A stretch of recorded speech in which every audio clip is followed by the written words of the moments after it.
Hey, welcome to the sound of the start of the week.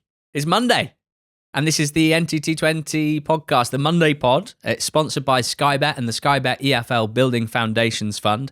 It's me, Ali Maxwell, and him, George Ellick, reacting to, yeah, you guessed it, another bonkers weekend of EFL action, in particular in the Championship. That is where we will begin, George, because in the space of a couple of days, we had two teams coming from 2-0 down to win 3-2.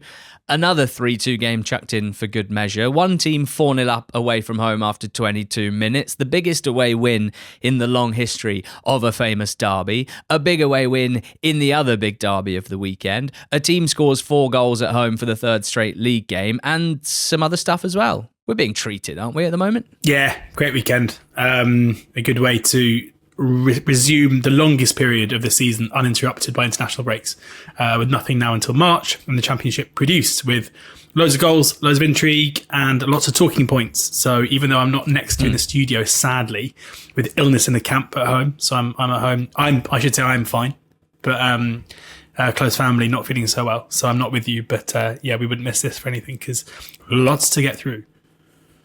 Well, and we have split mainly because it's only Norwich away tomorrow. Oxford at Norwich. Ellick in attendance. Maxwell in attendance. Possible Norwich crawl in the afternoon. What happens? Let's keep that bug. What happens if we're in the third pub in Norwich at circa 5:45, and suddenly I come back from the gents and say, "Oh, mate, I'm not feeling so good." Well, I'll be going in with the Yellow Army on my own. Mob-handed. Yeah, there's a pub in Norwich called The Murderers, which I must admit I'm a little fearful of. Is it? I'm not sure it's actually that. It's not its real name. A murder of canaries. That's what they say, isn't it? Yeah, well, we'll have to check it out tomorrow. Look, Charlton 1, Southampton 5. George, I don't say this often, but holy shit. Yeah, just an absolutely ridiculous game of football. And, you know, there's a lot of stuff you can say about, you know, new caretakers coming in and overseeing 3 straight wins when the underlying numbers were okay and beating a team 5-1, and this was coming anyway. Let's not bother. Let's just refresh the narrative. Let's just enjoy this for what it was, because this was unbelievably good from Saints. Like a ridiculous first half display where, you know, some of the intangible stuff that you don't look at when you're looking at expected goals numbers and shot maps, where players basically just looked like they were having a great time throughout the game. This for Saints, players who for a long part of the season for Southampton have looked pretty laboured in the shadow of their former selves. Finn Azaz with 2, Tom Fellows just really good off the right hand side, Adam Armstrong playing goal scorer and provider with these kind of Harry Kane-esque dropping deep and linking play brilliantly.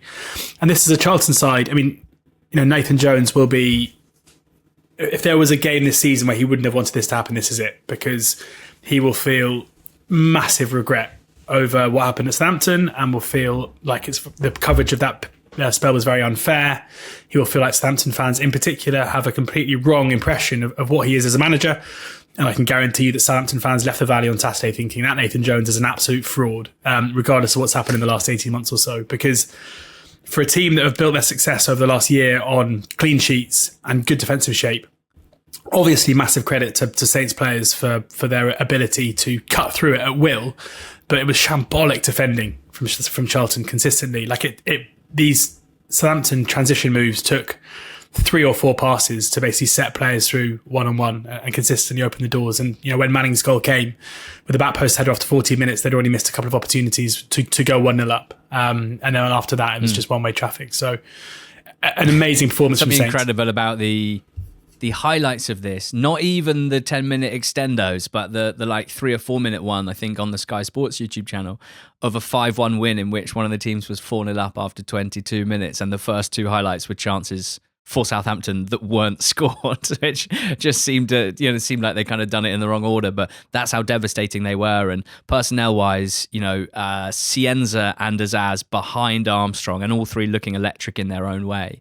Azaz, who got that lovely assist, a confidence-boosting assist for Republic of Ireland in the international break, was playing with a lot of confidence, had more chances to score than just the 2 that he did. Cienza just continues to possibly be establishing himself as the most fun player in the whole league, just in terms of what he's offering on the ball. I really cannot think of anyone else in the league at the moment who's anything like him, and indeed can't really think of many players from the last 5 years who've been anything like this. He showed one burst dribble through the middle, carrying the ball forward before playing a good pass that just showed he's one of those guys that seems to get quicker when he's dribbling with the ball at his feet rather than slower like most players do, and that's really exciting. Fellows, as you mentioned, playing right wing back kind of is one of those lopsided ones really, where he's basically the right-sided forward in attack and doing what we remember him doing a lot for West Brom, setting up 2 goals with the trademark left foot step over, shift onto the right foot and cross. He's got 2 options from that point, 1 floater, 1 low cutback, and he pulled both out for assists here. Big Yander driving forward from midfield, looked like a really, providing a lot of drive from the centre of the park. And then sitting behind him in midfield, and very notable, albeit without a goal contribution or anything like that, 20-year-old Cameron Bragg, not Flynn Downs, who's very much starting on the bench and came off the bench here. As Bragg, given the responsibility by Ecker to play that role, 6 tackles was the most in the game, the most ground duels won, completed 44 out of his 46 passes per FOTMOB, and 4 out of his 4 long passes as well. So a new name for us, someone who hasn't played many games for Southampton, had a very short loan last season with Crawley. I must admit, I don't remember any of that. Yeah, I don't think many people do. It was short. He didn't play that much. He was recalled in January. I absolutely love it when a under-21 manager gets a caretaker gig or an interim gig or even the gig full-time. They always bring someone up with them from the under-21s. Like, it is an absolute tradition. And normally, quite often, an absolute tradition, is that a thing?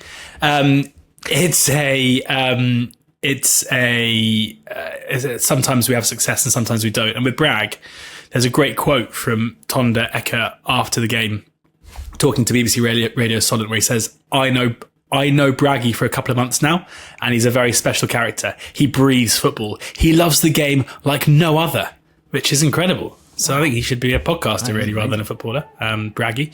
Yeah. But yeah, he looked very tidy, and for a player, when you consider where Hayden Hackney came from, he was rushed into the Borough side after an uneventful loan spell at Scunthorpe and immediately settled into being one of the best midfielders in the Championship. We shouldn't judge Bragg too harshly off the back of a failed loan in League One last season.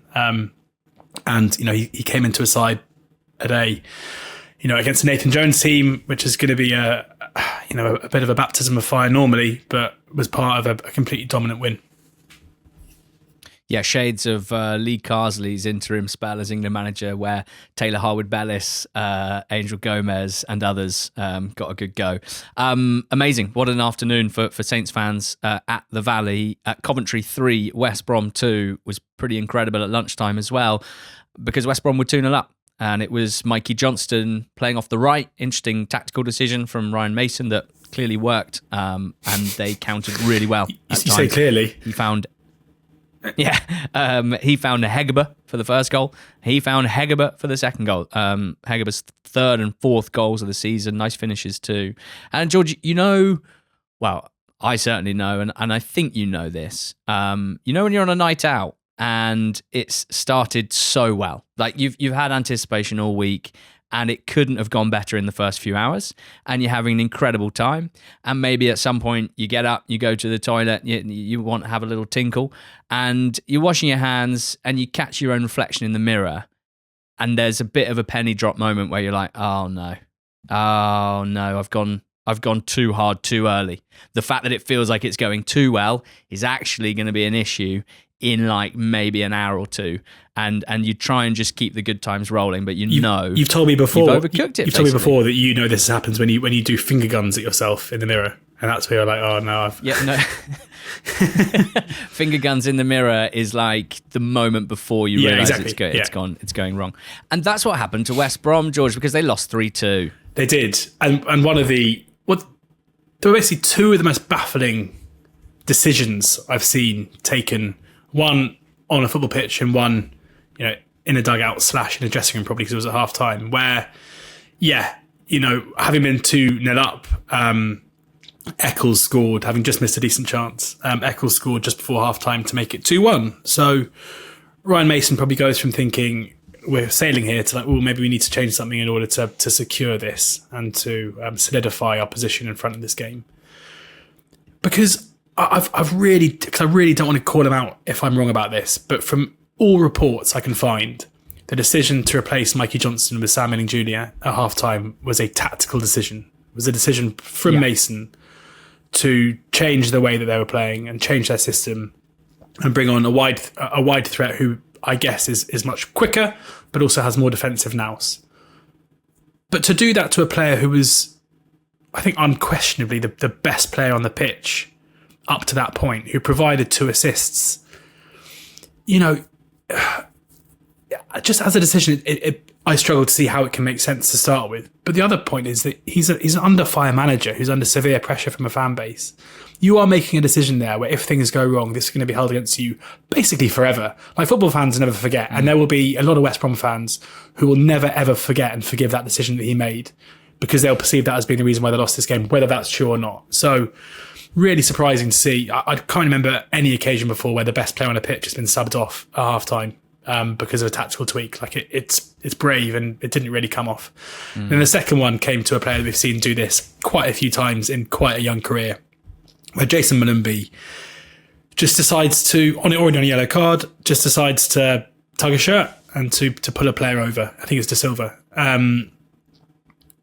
It's the most obvious yellow card you're basically ever going to see. Like, he wraps his arm around him, he takes a chunk out of his shirt and pulls him down to the ground. And as soon as he goes down, as soon as the referee blows his whistle, you know that Andrew Kitchen is going to show Jason Malumbi a second yellow card and a red card. If I know Andrew Kitchen, he'll be putting that card out straight away. If he can't stand the heat. Both cards, 2 cards actually. So yellow and then red. Yeah. So you've got a managerial decision of changing personnel that looks bizarre from the offset and doesn't work. And then 8 minutes after halftime, you have Jason Malumbi get himself, a guy who once got sent off in a preseason friendly for throwing a headbutt, getting a second yellow card for putting down a player.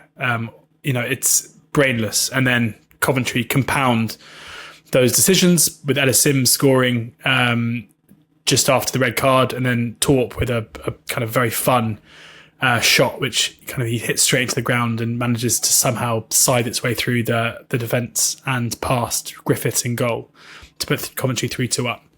And from there, they see the game out relatively comfortably. It's, to go from the position they were in after 40 minutes to them being, so they're 2-0 up after 40 minutes, and then they're 3-2 down just after an hour with a player sent off and the best player sitting on the bench.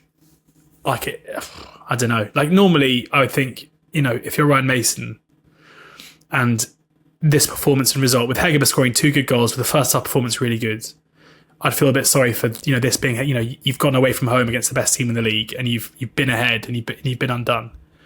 But they've been the architects of their own downfall here. And Frank Lampard will know that they had a huge helping hand of getting themselves out of a hole. Think how happy he'd have been when he saw the Johnson take it off at half time. Like, what, the guy caused us massive issues. We just probably spent 10 minutes talking about how we're going to stop him. Excellent. That's great. Yeah. Cheers. Yeah, there's an interesting trend where, and this is a positive that very quickly becomes a negative, so it depends how you're feeling as to which way you take it. But in first halves this season, West Brom have the 3rd best record in the league, behind Coventry and Bristol City. They've been ahead in 7 games out of 16 at half-time, level in 7, and they've only been behind twice, which is the best. No team has been behind fewer times at half-time in the Championship this season. But second halves, really bad. Really, really bad. West Brom's second half record is terrible. You have to apply some game state to that, in the sense that they often have leads and teams act differently when they're ahead. But the 3rd worst record in second halves. In second halves, they've won 2 of them, drawn 6, and they've lost 8 of them. So quite clearly an issue, not with team setup at 0-0 and indeed to start the game. Like, the general match plan seems fine, but within games there does seem to be an issue, and some of that probably is tactical, probably is reacting to things that are happening in the game, and some of it can be personnel as well. Like, I do, as I keep saying, think West Brom have a huge squad issue when it comes to, I'm looking at a team that's playing Charlie Taylor and George Campbell at fullbacks, and that is not, yes, they scored 2 lightning quick counterattacks from transitions, but that is not a team who are going to be able to create lots of chances and be a really good attacking team in possession, because in the modern game you just cannot have those sorts of players playing in both fullback positions, and they don't exactly have the most unbelievable front line either. So lots for Mason to think about. I mean, it's a massive week for him, George. They've got Birmingham at home and then Swansea at home midweek and then over the weekend, and these are just huge games because I think a lot of the Baggies faithful are pretty bored of what they think they're seeing over and over again. It's a team that had 10 points after 4 games and has got 11 points in the following 12. Just on Coventry, I mean, they've won so many games that you often are stretching for new things to say, and I think there are a couple of things here. Firstly, interesting team selection from Frank Lampard. The fact that Eccles started, which we haven't seen much this season. Brandon Thomas Asante, the league's top goal scorer, on the bench here. Haji Wright missing, I guess, due to injury.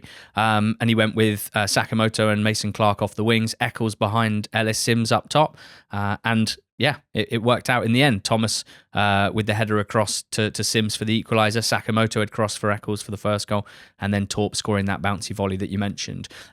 Between, George, Brandon Thomas Asante, Haji Wright and Victor Torp alone, that's 25 league goals this season. More than 20 championship teams have scored in total amongst their whole squads. Coventry have conceded the first goal only 3 times in 16 games, unsurprisingly the best record in the league, and they've won 2 of the 3 times that they have conceded first and drew the other. They are 7 points clear of second, they are 10 points clear of third, and whether or not they drop a little in terms of PPG at some point, I still think there's a point to be made that the clubs beneath them in second and third and fourth also look like teams who may not be able to sustain their own decent start to the season. And we're looking for major contenders for Coventry. And right now, we are struggling to find them. Sheffield Wednesday 0, Sheffield United 3. This win, the biggest away win by either side in the 132-year history of the Steel City derby. The first 2 goals, pretty similar finishes from a very cool customer in Tyrese Campbell. Low, left-footed strikes, going for timing rather than power and slotting past Ethan Horvath. The third goal, Tom Cannon scoring a shot deflected from 20 yards, having missed a one-on-one not long before. I think Cannon really needs to show more. There's not so much to say about the game because it wasn't a great contest. Sheffield Wednesday really struggled here, and Sheffield United scoring goals at good times, really, just to make sure this wasn't a fantastic, well, it wasn't a close spectacle, basically. Really important win for Blades, though. 4 without before this, league table-wise, pretty damn crucial because it's still quite ugly for them. Still in the relegation zone, only 13 points from 16 games. Oxford are ahead of them with 14. Then it's a jump of 4 points above them to Swansea and Portsmouth in 20th and 19th. So lots of work still to do for Sheffield United, but a big win for them. A game which saw Patrick Bamford make his debut for the club. And have a lovely hug with Chris Wilder afterwards, and then the lovely storyline about him chanting with the Leeds fans, Wilder is a wanker, last season. I've already sworn once on the pod, so that we kind of let Pandora out of the box there. And the fans serenading Wilder and Bamford with that as they had a good time. Gus Harmer back from injury as well, coming off the bench here, and his reintegration into this team should surely help them. As for Wednesday, it's their 10th league defeat of the season, still actually one less than Sheffield United, but they have conceded 5 goals more than any other side. They have faced at least 20 shots on target more than any other side. Defensively, really struggling. They basically have 7 outfield players who are playing and basically have to play practically every single minute. And it's a group of players that don't really fit that well into a coherent 11 on paper if you were to, to have an ideal scenario. So Max Lowe, Barry Bannon, Jan Valery, Liam Palmer, Svante Ingolson, Dom Iorfa having to play every minute, and young Harry Amas as well on loan from Manchester United. It's a tough situation. And on top of that, because those are all defenders and midfielders, an array of attacking players. Well, array is actually probably exaggerating. A small group of attacking players, none of whom have found any rhythm or confidence or performance this season. So they're getting so little from the top of the pitch, as we saw here. Barely mustered a decent chance at goal, even when getting into decent areas. They haven't scored more than 1 goal in a game since the end of September. And when they have created chances, they've consistently not taken them this season. It's a cumulative underperformance from Ugbo, Kadamatri, Lowe, McNeil and Ingleson, who are basically their 5 most attacking players, of 6.8 expected goals, underperforming so far this season. And when you're up against it as they are, a 7-goal swing after 16 games is pretty significant. So they are obviously right up against it and looking very likely to, be cut adrift and without much chance of safety. And it's going to be... Well, it's still a very significant period off the pitch. They still need to sort lots out there and move things forward on that front, while also, trying to be a competitive team on the pitch and with Pedersen trying to work out how to turn things around results-wise. George, Birmingham 4, Norwich 1. Norwich made a change. We spoke about it on the bonus pod last week. Philippe Clement is their new manager, and he had a pretty chastening experience at St Andrews. Yeah, he did for sure. Beaten 4-1. Most of the damage done in the first half. There were probably some signs from Norwich in the second half that will at least have sent the travelling fans home a little bit happy, because they did show some attacking threat. But this was all about Birmingham and their ridiculously good home form. I love the way that Birmingham got beat 3-2 at home by Hull, ending their long home unbeaten run. And how do they respond? 4-0 win against Portsmouth, 4-0 win against Millwall, 4-1 win against Norwich. Like, that is some way to bounce back from what must have been a disappointing way to lose that run. And they were brilliant here. Credit to Chris Davis for getting his Dutch in a row after... Nice. Thank you. Quack. Marvin Dutch, who was playing up top, leading the line really effectively, scored a brace. It was kind of both strikers scoring braces for Birmingham, with Stansfield scoring a header, and then a really nice chipped finish when he was set through 1-on-1 early in the second half. Great work from Patrick Roberts down the right-hand side. And this is, I think, the key thing to talk about here, because, we spoke a few weeks ago about Chris Davis. Like, is he the man to match the ambition of Birmingham City? And Birmingham's, ambition was made very clear again this week when they announced their plans for a new, 65,000-seater stadium, which has a lot of chimneys. Trillion-seater stadium. Yeah.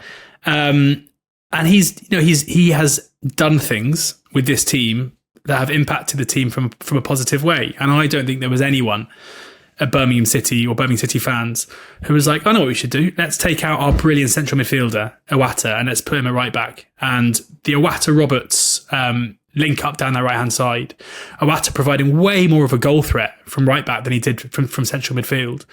Also, the way that he drifts inside and allows Roberts around the outside. Like, they've got a really good understanding, and it's been a massive it's been a massive reason for their very good attacking form at home recently.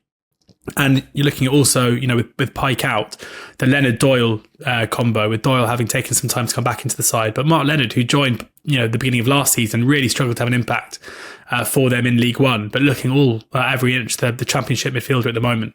And at 23 is a player that I still think has a massive future. Damari Gray was fantastic down the left in here. They were just, they're not the first team to look like a seriously slick attacking unit against this Norwich side, and certainly Duffy's pace was really showing up when Stansfield raised clear late on in the game. And Norwich have to find a way to be better defensively, because at the moment they're just looking incapable of preventing teams from creating chances against them, which will inevitably end on Tuesday night when they host Oxford. But this was dominant from Birmingham, who are, after a good start to the season, then a little wobble, are back looking like a team who can really challenge to win promotion out of the Championship this season.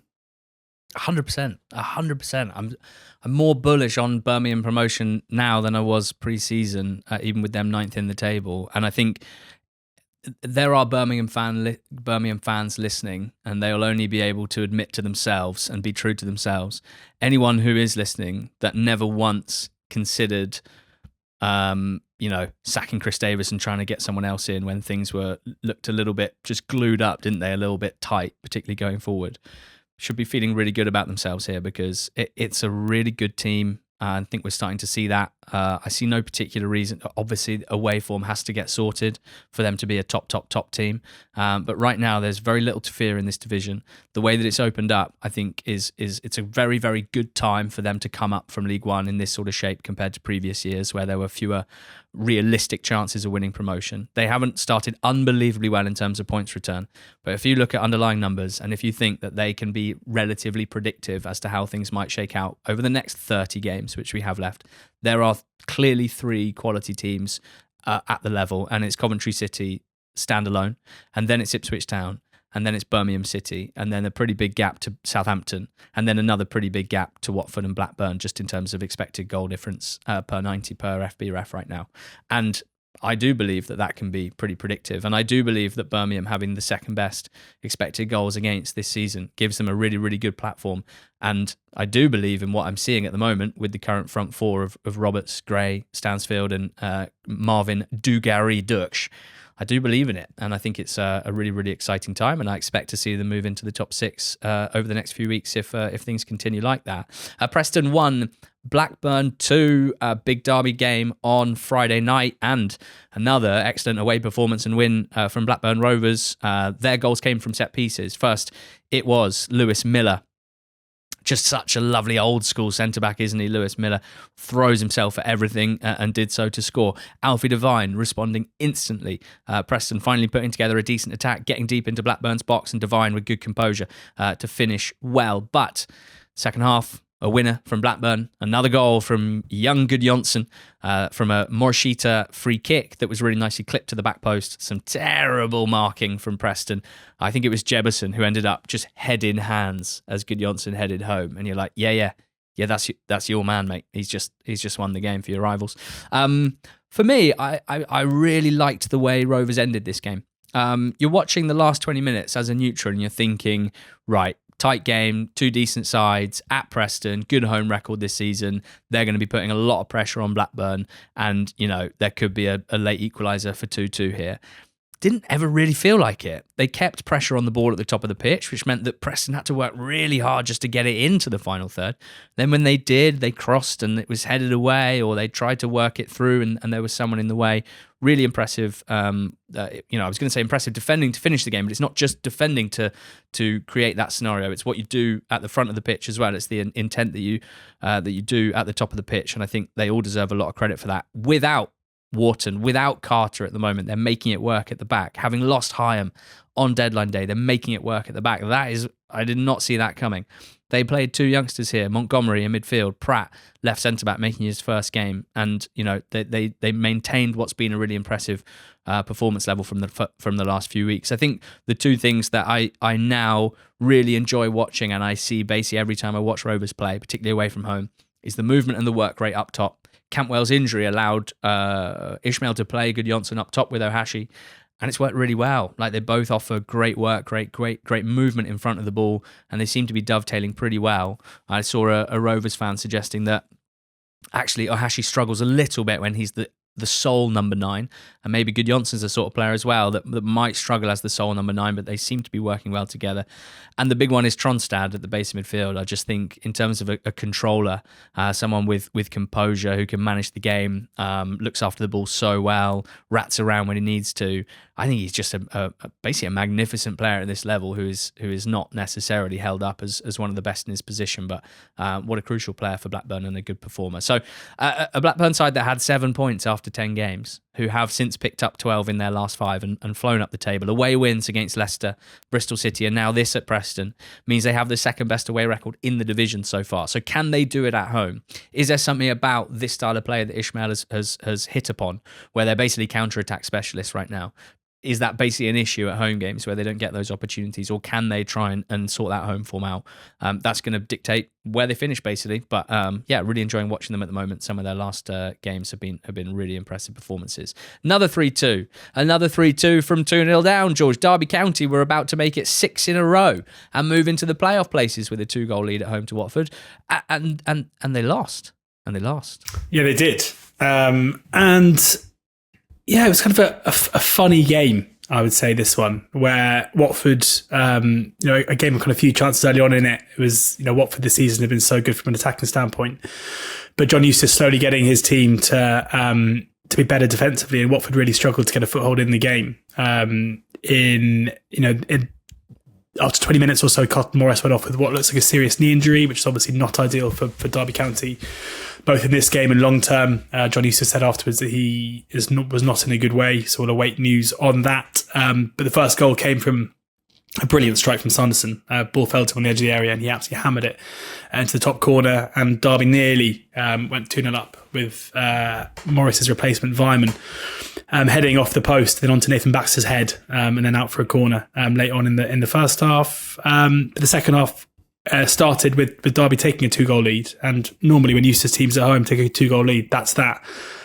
Brilliant celebration from Langas. I absolutely loved it. He walked off doing that thing that a lot of people are doing with their thumbs and their hands on their forehead, and then he just decided to absolutely boot one of the balls on a cone on the side and fall over, and was ambushed, and Ebu Adams hurt his knee in the process too, because they thought that would be it, and understandably so. But no, Kerem Gard with a really smart finish to get Watford back in the game.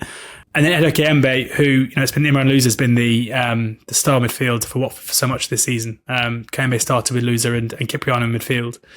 And he was the hero here, converting a penalty well and then scoring a header from a corner late on to send the Watford away fans absolutely delirious. So, it was an amazing win for Watford, and the dream away day. Frustration for Eustace, I think, for Derby County to squander that lead and also see their main goal threat and main striker who's been such good form go off in that way will be immensely frustrating. Javi Gracia and Watford, it was interesting to hear in the commentary for this game, the line was Watford's performances have improved under Javi Gracia. Well, the results have certainly improved. The performances I think were pretty good before Gracia was sacked, but right now, as you mentioned a second ago, in terms of XG, but even on the eye test, they're looking at one of the best teams in the league. And we say this every week about other teams, but because it's so open, it definitely feels like this is a season where someone like Watford could go on a bit of a run and really insert themselves amongst those top few.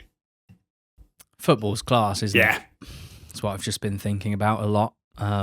Just drifting off there while you were telling me about the game, and it's because drifting off. Watford's first to sleep. Sorry, drifting elsewhere. Right. No, I should have said drifting elsewhere into a footballer's class haze, because Watford hadn't won an away league game this season. Javi Gracia, in his post-match interview, said, I know we haven't won away for quite a while, and he sounded quite sort of chilled out about it, and then he went what is it, 270 days off the top of my head? So they were obviously aware of it, 2-0 down, and you pull out the bag. So well done to everyone that stayed, because, you go. They didn't make it 2-1 until the 61st minute, and I do wonder if there was anyone looking at earlier trains and maybe putting the trigger. I hope not. First away win of the season. If they can sort that out away from home, they're going to be a pretty serious side. Bristol City beat Swansea by 3-0. We said that they needed that international break. They were so up against it, injury and personnel-wise, and the guys being flogged into the ground. And they finished the last chunk of games with 2 defeats and a draw. But this was a comfy home win, back in business really against a Swansea side that I think, they've spent the international break looking to hire a new manager, and I don't imagine that made it very easy for the interims to kind of get a grip on things. A lot of a lack of clarity, I think it's fair to say, with Vitor Matos still not appointed by the time we record on Monday morning, unless it's happened since we've been recording. But his former club, Marittimo, very much having announced it themselves, basically, on Friday. So Bristol City won 3-0. A corner from Mehmeti to Dickey, near post header. A cross from Mehmeti to Rees, back post finish.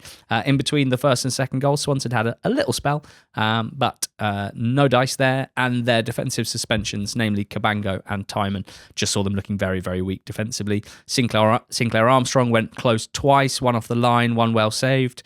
And before Mehmeti made it a hat-trick of assists with a beautiful roulette in the centre of the park, and then a really nicely angled through ball for you, who finished to make it 3-0. Hat-trick of assists for Mehmeti.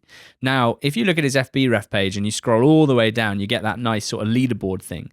If someone's in the top 10 for a certain metric in their division, they lay it out nicely. And Mehmeti is having himself a season. Assists per 90, fifth in the championship, with the second most behind Ryan Giles. Goals and assists, only one player with more goal contributions this season in the championship. What else? Successful take-ons, 4th. Goal-creating actions, 2nd. Shot-creating actions, 5th. Carries into the penalty area, 4th. Progressive passes received, 4th. There's been a big old leap made by Anis Mehmeti. And maybe not surprising that someone that comes into the professional game a little late through non-league keeps getting little bumps up each season because they've not been in the kind of super professional setting for too long. The major aspect of this is that his contract's up at the end of the season. And Bristol City CEO, I think it was, said that he has been offered a new one, but Mehmeti has not signed a new contract yet. And I reckon his agent's having a pretty fun time every Monday morning, just giving the club a call and being like, so that contract offer, hat-trick of assists, wasn't it, on Saturday? Second most goal contributions in the whole division. Yeah, we're going to need a bit more here. Whatever happens, whether Mehmeti, tests the market, if you like, or signs a new contract to Bristol City, he's going to get paid. And I think he deserves it. A really punchy starting 11 again from Struber, by which I mean he plays Adam Randall as the centre midfielder, basically on his own, and then Twine and Mehmeti ahead of him, and then Armstrong and Reese ahead of them, which is pretty fun. But Jason Knight coming off the bench after injury, Mark Sykes coming off the bench after injury, Cameron Pring unused sub after injury. Really good news for them. Swans have fallen behind in 8 straight games. They haven't won in any of them. You talked about the Matos appointment on last week's bonus pod, so worth listening to that.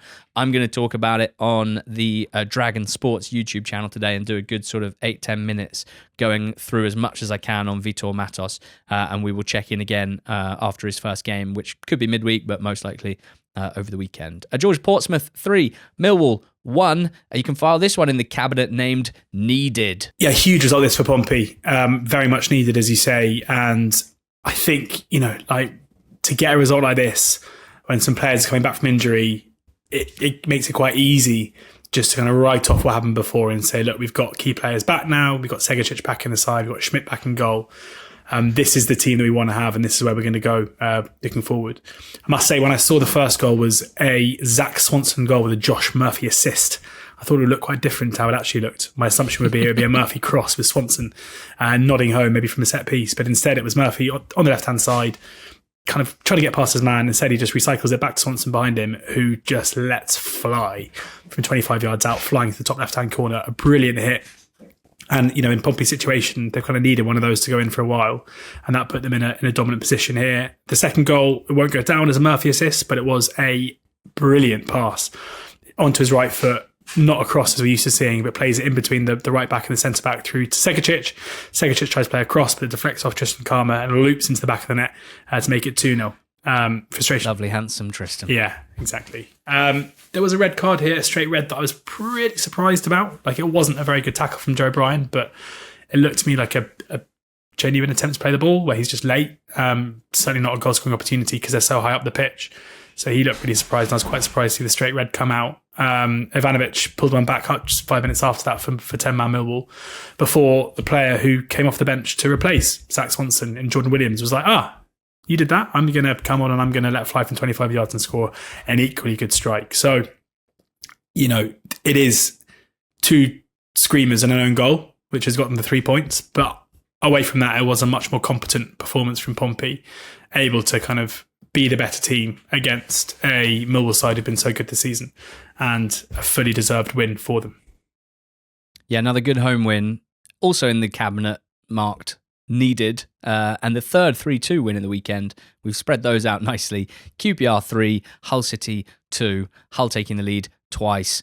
QPR winning the game. And a ridiculous game, really. When I tell you that Hull went 2-1 up after 51 minutes with their second shot of the game, QPR having had something like 16 at that point. It has felt at times, to me anyway, that Hull City have been leading quite a charmed life, I think it's fair to say, and they didn't get away with it this time. They did get another goal from Joe Joffe Gelhardt, his 6th in his last 7. Sharp take on the right side of the attack, shifted it to his right foot, smashed it in the near post. Nice play from Regan Slater, who's been really good for Hull this season. Ilias Chair equalised. Unfortunate for Charlie Hughes, who made a really good block from a long shot, but the keeper had made a dive as well, which meant when it landed at Chair's feet, he just had to lob it in. And then Giles picked out Destan for a header for 2-1. Now, Jakirovic has done a lot of good things as Hull City manager. He's been exceptional, really. But re-unlocking Ryan Giles and building a team where, well, I was going to say the old classic, you platform a player's best attributes and you kind of hide their less good attributes. I mean, he's definitely done the former because Giles has 7 assists, the most in the Championship, and this is a guy who previously at Cardiff and then at Middlesbrough has had big assist campaigns already, so no surprise. And the cross, just beautiful technique. But I mean, I'm still not sure he's necessarily hiding his less good attributes, namely defensive ability from fullback, given that Hull are conceding so many goals and chances. But it's great to see Giles' delivery when it's like this. Jimmy Dunn clipped in the equaliser, and then Ruman Burrell scored in his 4th home game in a row for QPR. Really good goal-scoring output from Burrell at the moment. Again, loose ball after a shot was blocked. I thought that he was offside, but actually some really good linoing. Burrell finishing to win it for QPR. He has scored the 4th most league goals in the EFL, excluding playoffs in 2025, behind Michael Cheek on 21, Laurent Tolai on 20, Davis Keeler-Dunn on 19, and Ruman beat Burrell on 17. QPR can thank Ben Hamer for an amazing save to deny Carl Joseph point blank to secure their first win after 4 without. So pretty important there for Hull. Well, they've already won 3-2 3 times this season. The way they play, they're definitely going to lose some 3-2 as well. They did so here. They have scored 2 or more in 10 of 16 games and conceded 2 or more in 10 of 16 games. I can't really remember seeing a team like this, but their games are definitely the ones to watch from a neutral standpoint, and on the wrong side of it this time against QPR. George, tell me about Leicester. 2, Stoke City 1. Yeah, a game where Leicester won it because they've got some really good players rather than necessarily being a really good team, I would say. The first goal came... Heard that one before. Yeah, the first... Steffi Mavididi, we haven't seen him do it that often this season compared to last time he was playing in the Championship. But an unbelievable first goal. Brilliant skill on the left-hand side. Really direct and fires it off the other side of the bar from a pretty tight angle. If he does that more often, then Leicester are going to win more games. And, Enzo Maresca was able to get him to do that more often than Martí Cifuentes has so far. And then the second goal came after some really good work from Fatawu, who was initially tackled but managed to regain the ball back and played a beautiful pass through to Patson Daka to score his first goal of the season. So, it wasn't by any stretch a dominant performance at that stage by Leicester. They carved out 2 of the better opportunities, thanks to the brilliance of their players, and were able to take them. The second half was a bit of a different story, with Stoke very much in the ascendancy. Game state obviously plays a part in that. Milian Manhoef had a shot unbelievably well saved from Begovic against his former club, a 1-on-1 where Manhoef did what most do now in those kind of 1-on-1 situations, where he waited for the keeper to dive and fired it over him, but Begovic left an outstretched hand to somehow tip a very well-struck shot over the bar. But not long after that, we saw Junho Bay score a header at the back post from a kind of second phase from a set piece. Another interesting moment there with a ball on a cone, where I've never seen this before, where Bay wanted to get the ball to get it back onto the centre circle, and rather than get the ball out of the net, he ran and got one off a cone and ran back, which was exciting. I don't know where the ball from the net went. And they had, a few opportunities after that, but for the most part, as Cifuentes teams, when they could normally do, given they were 2-1 up with basically the whole second half to go, Stoke saw a lot of the ball but didn't really fashion too much, and Leicester saw it out much more comfortably than probably it looked like they were going to, having come under some pressure early in the second half. So a big win for Leicester. They go to Southampton on Tuesday night, which I think will be tough given what we saw from Saints last time out. For Stoke, they'll be frustrated not to follow up their good form before the international break. But there was nothing too concerning in the performance itself. And give me 60 seconds on Oxford United 1, Middlesbrough 1. 85 Ash back at Oxford, of course, where he starred as a player. Where he played about 10 games on loan. One of the few players to do the Swindon-Reading-Oxford triangle alongside Billy Bowden. Oh, God. A big Thames Valley guy. Yeah, but I think his... a big M4 guy. Yeah, I think forgotten by most Oxford fans, I'd say. Well, you never learned how to pronounce his name. He was there such a short time. Well, no one knows. He doesn't even know how to pronounce his own name. This was a game. I think we're going to see a change in Oxford going forward. Rowett has spoken in the press before and after the game about needing to be harder to beat, and I think a brief kind of experiment with trying to be a bit more vibesy and commit more men forward and allow players to have a bit more positional freedom and fluidity. I think we might see the battening down of the hatches over the next few weeks. Although the goal came from Jack Curry getting incredibly high, getting onto an unbelievable switch from Cameron Brannigan. And the ball was played inside and really well finished by Luke Harris. Luke Harris making his first start from after his loan spell, looking very bright. Tyler Goodrum recalled from the Wild and played okay. Before, a goal from Morgan Whittaker early in the second half got Borough back on level terms. Borough had a couple of penalty shouts. Neither of them looked particularly good to me. Krastev had a shot saved from distance, but it was a pretty poor game. Borough definitely not looking like a side second in the league. Oxford fans pretty frustrated at squandering a lead and not kind of taking the game to Borough to a bigger degree from 1-0 up. The key thing for Oxford, sadly, is a calf injury to Cameron Brannigan, which seems set to keep him out for at least a couple of weeks. And there isn't very much depth at Oxford in central midfield. So all eyes on Will Volks and how he can fare with the gruelling December schedule alongside Brian de Keersmacher over the coming weeks. If you do let yourself drift away a little bit while George is talking, you do go into some incredible mental tangents. First, I was chuckling to myself about the idea of Jack Curry getting incredibly high and providing an assist. Let's not. Those were your literal words. But let's not take it out of context. I think when it's followed up, by a football assist, it's very clear what I mean. I think taking that's exactly what I'm doing for humorous effect. I know, George. but I worry about lawyers. Lawyers. Yeah. I don't know any lawyers. Okay. And then Tyler Goodrum being recalled to the team from the Wild, as if he'd sort of spent the last couple of weeks out in Bagley Wood, just camping, making fire, probably burning probably a Millet's farm with his daughter Matilda. I'd have thought. So he probably is the Wild. Incredibly specific knowledge of Tyler Goodrum's daughter. Ipswich 0, Wrexham 0 was a match that happened. Wrexham had 2 shots in the game, both blocked at source. So why didn't Ipswich win?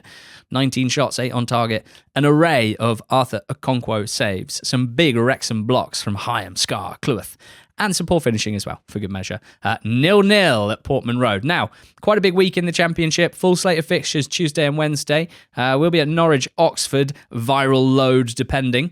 And, some very, very important games. We've got Saints Leicester as well, which is massive. We got Borough Coventry, which is massive. Wednesday, guess what? The games are massive. And we'll be covering them all on Under the Lights, which is our special podcast for paid subscribers of NTT20.com.